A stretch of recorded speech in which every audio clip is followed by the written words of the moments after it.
Et bonjour à tous. Alors aujourd'hui, donc c'est rendu à l'heure et café et on a assisté donc à la conférence de Samuel Lévesque et ses collègues de l'INTP qui porte sur l'écologie et les jeux vidéo. Alors quand je dis le sujet comme ça peut paraître un petit peu vague, mais franchement c'était vachement intéressant. Il y a beaucoup de choses à dire là-dessus.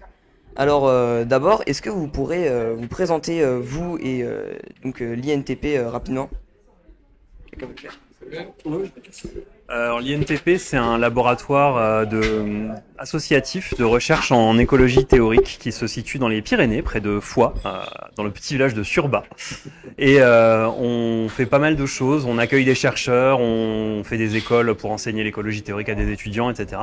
Mais on fait aussi de la vulgarisation scientifique, c'est-à-dire on va dans des écoles, on va dans des cafés des sciences, etc. pour parler un petit peu de sujets qui concernent l'écologie et la société. Voilà. Et on est une quinzaine de chercheurs dans l'association. Et aujourd'hui, on était aussi avec mon collègue Joël, avec qui on a un podcast qui s'appelle Le meilleur jeu électronique ever, où on parle de l'actualité du jeu vidéo. Donc on a mélangé nos passions pour faire cette conférence.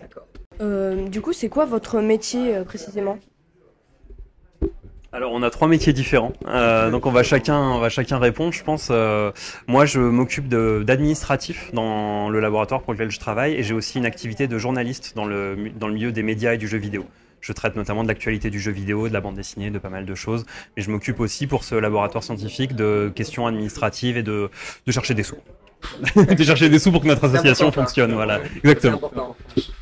Ouais, alors moi je suis chercheur en écologie et en fait, alors j'ai toujours aimé programmer et initialement je voulais utiliser ça pour faire des jeux vidéo. Puis finalement, bon, j'ai pas réussi ça, mais par contre je l'utilise pour faire ma recherche en écologie. Moi j'ai une première carrière en écologie, ce qui explique un peu ma présence ici. Et depuis quelques années, donc je parle de jeux vidéo avec amis sur Internet, que ce soit en écrit ou en podcast. Mais à côté de ça, mon vrai métier à l'heure actuelle, c'est directeur marketing, ce qui n'a rien à voir avec ni l'écologie ni le jeu vidéo, mais qui me permet d'en vivre en fait, contrairement à l'écologie et aux jeux vidéo. Question 3, vous avez parlé des écosystèmes simulés volontairement ou involontairement. Pouvez-nous nous expliquer? Tu veux répondre ou... Ouais. En fait, quand un studio de jeux vidéo crée un jeu, souvent il va créer un ensemble de règles. Il y a des animaux, il y a des monstres, il y a des personnages, ils interagissent comme ci ou comme ça. Et des fois, les interactions entre les différentes espèces dans cet écosystème, elles vont être régies par les règles du jeu qui ont été écrites par le studio en disant tel monstre va toujours attaquer le joueur dans telle situation, où tel animal va manger tel autre. Et des fois, il y a des choses qui peuvent arriver qui n'étaient pas prévues du tout par les développeurs. On a pris l'exemple pendant la conférence d'une maladie qui s'est répandue dans le jeu en ligne World of Warcraft, où les personnages se contaminaient les uns les autres avec une maladie et où des centaines de joueurs ont fini par perdre leur personnage comme ça. Et ça n'avait pas du tout été prévu. Et ça a pu même être étudié par des scientifiques qui se sont dit, là, c'est une émergence de règles écologiques qui n'étaient pas prévues à l'intérieur d'un jeu vidéo. Et, vous nous avez aussi dit donc du coup que Pokémon Go avait involontairement simulé un écosystème en Chypre. Est-ce que vous pouvez expliquer ça? Alors, pour être exact, ce qui s'est passé, c'est plus qu'il y a eu une création d'une réserve naturelle. Ah oui. Puisque dans Pokémon Go, en fait, on peut aller à différents endroits dans la nature, dans le vrai monde, pour attraper des Pokémon avec son téléphone. Sauf que dans les pays où il y a des zones où on ne peut pas aller, il y a des Pokémon rares qui peuvent apparaître et qui ne sont pas capturés. Et l'exemple de Chypre qu'on a donné, c'est effectivement parce qu'il y a une zone militaire à Chypre où on ne peut pas pénétrer, c'est très très dangereux, donc personne n'y va. Il y a des champs de mines, etc. Et dans cet endroit, il y a des Pokémon très rares qui sont apparus et qui se sont multipliés. Et en fait, c'est un peu la même chose qu'on observe dans les réserves naturelles, dans la nature, où effectivement, le fait qu'on mette des grillages et qu'on empêche les hommes de rentrer, ça peut créer des multiplications d'espèces qui sont devenues rares en milieu urbain ou dans les champs, etc. Mais dans les réserves naturelles, elles se multiplient. Et en fait, dans Pokémon Go, c'est un peu ce qui s'est passé dans certaines zones militaires. Deuxième question, qui n'a rien à voir. Est-ce que Fortnite, c'est un jeu qui pollue? Allez, j'ai envie de dire comme tout jeu, oui.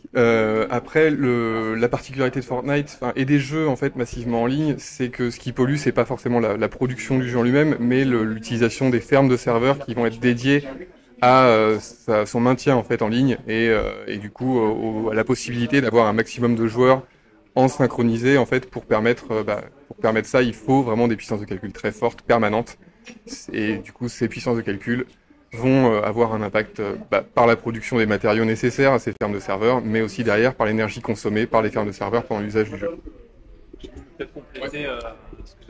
Fortnite, faut aussi voir que c'est le jeu le plus joué au monde. Oui. Donc mécaniquement, il va même si le jeu n'est pas très consommateur par joueur, en fait, il va être réparti sur beaucoup plus de joueurs que par exemple un jeu solo qui va être joué par 5 ou 10 millions de personnes, des fois moins. Fortnite, je crois qu'il y a eu des pics à 100 millions de joueurs, enfin il y a eu des trucs incroyables, enfin il y a eu vraiment des pics de connexion qui étaient fous, et je crois qu'il y a 300 ou 400 millions de comptes actifs, enfin, c'est un truc qui est gigantesque, donc il faut aussi multiplier ces petits impacts par le nombre de joueurs, donc ouais, forcément ça pollue, mais en fait la plupart des activités qu'on fait, qui consomment de l'électricité, finissent par polluer, mais c'est sûr que toujours moins, comme disait mon collègue Joël, toujours moins que quand vous achetez une machine neuve avec des métaux rares à l'intérieur, ça c'est sûr. Et donc du coup là la question que je vais poser c'est un petit peu pour résumer les deux questions qu'on avait posées avant. Comment les jeux vidéo arrivent à impacter l'environnement? Parce qu'il y a beaucoup de choses qui impactent l'environnement, mais là on est là pour les jeux vidéo. Donc comment en fait les jeux vidéo, de quelle façon, par quel facteur ils arrivent à impacter l'environnement? En fait, il y a énormément de facteurs. Le premier et le plus important, en fait, que j'ai listé tout à l'heure, c'était vraiment sur la production du matériel. C'est-à-dire que l'extraction des métaux nécessaires à la production d'une carte graphique, d'un processeur, d'un ordinateur en général, vont être là où il y a le plus d'impact écologique. Mais une fois cette production faite, il y a aussi effectivement la consommation électrique de chacun, chez lui, qui va générer une pollution. Et également en fait la production des jeux, c'est-à-dire que la production d'un jeu d'une équipe de 500 personnes pendant 5 ans, c'est des ordinateurs qui tournent en permanence, c'est une production importante une génération importante de CO2 sur la durée de développement du jeu. Et également pour les jeux en physique, la production de galettes, de Blu-ray va aussi avoir un impact. C'est-à-dire que c'est vraiment pas uniquement un seul paramètre qui va être polluant, mais tout l'ensemble de l'industrie, de la création du jeu, du début même de la création, jusqu'à l'utilisation du jeu à la fin par les joueurs. Une autre question insolite. Est-ce que Zelda est un jeu écologique? Toi, t'as pas fait tous les Zelda. Hein. Zelda 2, bof. Zelda 2, bof, ouais. Déjà parce que tu déprimes, du coup, tu consommes plus de ressources.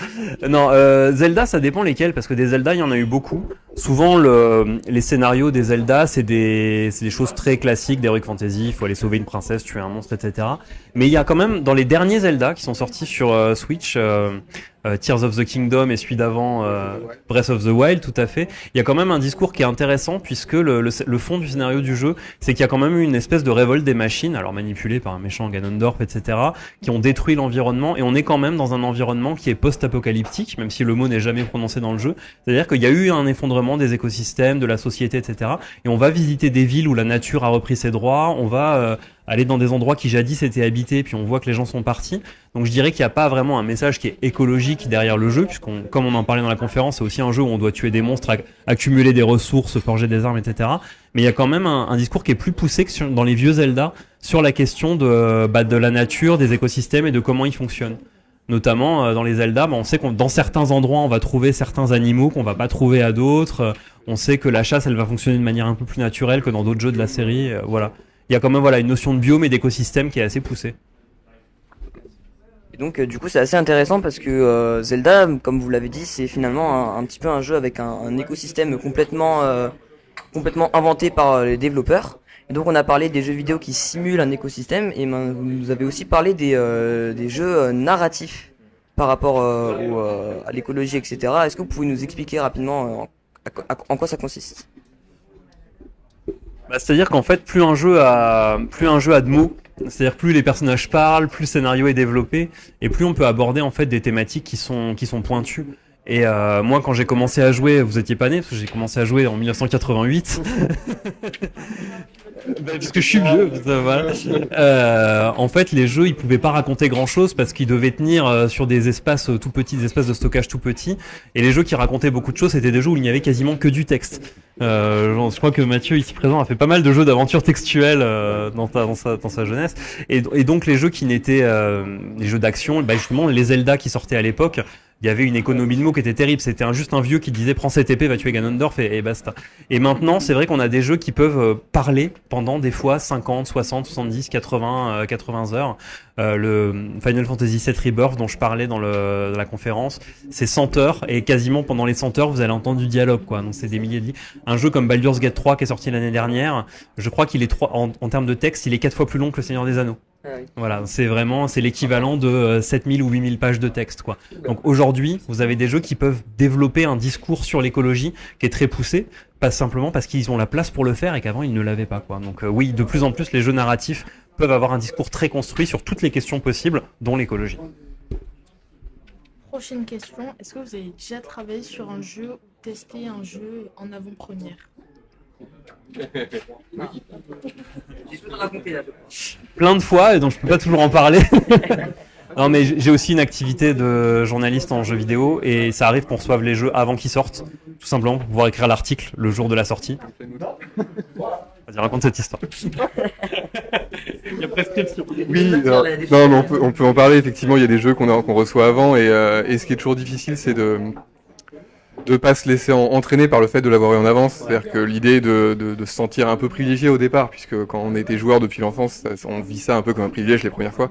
Mais il faut toujours essayer de garder une honnêteté par rapport au jeu. Je dirais pas objectivité, vu qu'on ne l'est jamais, mais de rester honnête. Et ça a amené des fois à des critiques de jeux qui ont été des massacres. Je pensais notamment à Shenmue 3, suite d'une célèbre licence qui est une catastrophe assez incroyable. L'article est disponible sur The Pixel. Oui, c'est ça, vous pouvez aller voir sur The Pixel. Voilà. Et donc, surtout l'écologie dans les jeux vidéo, c'est pas quelque chose qu'on pense d'une façon intuitive, mais il y a quand même pas mal de choses à dire dessus. Et donc, c'est un sujet que je trouve quand même assez intéressant. Donc, merci beaucoup de nous avoir autorisé à vous interviewer. Et donc, si vous avez envie de sponsoriser. 2-3 sponsors, allez. Alors déjà sur la chaîne de l'INTP, vous avez des conférences d'écologie théorique en anglais qui sont absolument délicieuses.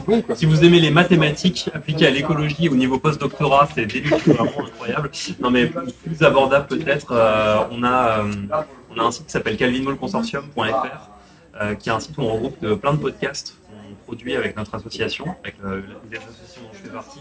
Où on a notamment le meilleur jeu électronique ever, qui est notre podcast d'actualité du jeu vidéo qu'on a avec Joël. Voilà, et on a aussi le site The Pixel Post dont je parlais. Où on essaye d'analyser un petit peu de manière justement un peu critique et un peu distanciée l'actualité du jeu vidéo, notamment des jeux vidéo indépendants, mais pas que, on a parlé récemment du dernier jeu Yakuza, de Final Fantasy, bientôt on va parler de Dragon's Dogma, enfin vraiment des grosses sorties de jeux vidéo. Donc n'hésitez pas à aller voir parce que le site et les podcasts sont gratuits. Et voilà, c'est la fin de cet épisode. Merci à tous d'avoir écouté. Bravo à vous si vous avez réussi à supporter la qualité audio des quelques dernières minutes.